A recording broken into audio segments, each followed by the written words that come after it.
had been researching near-death experiences because I wanted to see if anyone had actually gone to hell for trying to kill themselves. Because I didn't want to go to hell, but I said living is hell. You know, I was living in hell on earth. So I decided that I would rather go to hell than keep living like this. So one day I waited till everyone was out of the house. I called my mom. I told her I loved her. And I swallowed 2 bottles of antidepressants. I went up to my room and I laid in bed with a picture of me and my husband. And I just waited there to die.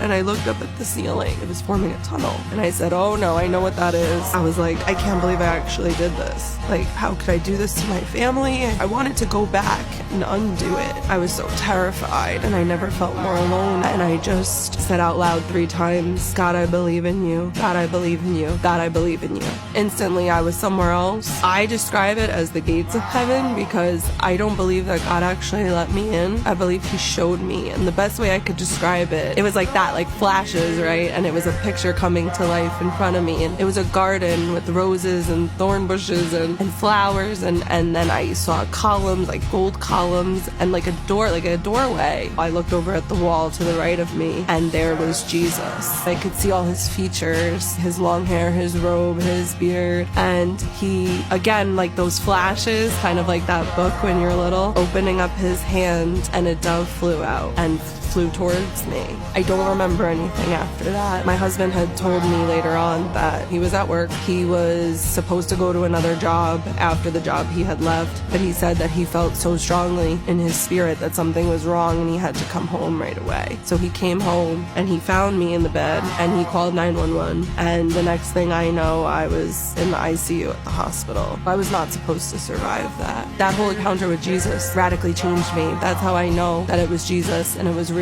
That hospital stay was the best. I mean, it was just one of the best things that could have happened to me. I got my daughter back a few months later. It was like I was healed. And I was like, you know what? I need to find a church. It just came in my head. I need to find a church near me. I need to find a Bible study. I need to get baptized, water baptized. I was on fire for the Lord. And I just wanted to tell everyone about him. I found a church in my area and I was greeted by this shining face of this lovely woman. And she has passed away, but she baptized me in her backyard 2 days later. And don't tell my husband, but it was the best day of my life. Things looked different, you know? It was like the scales were removed and the colors were brighter, and sounds and the church bells rang as soon as I came out of that water. And it was just a divine, you know, divinely appointed. I've been walking with the Lord ever since. Amen.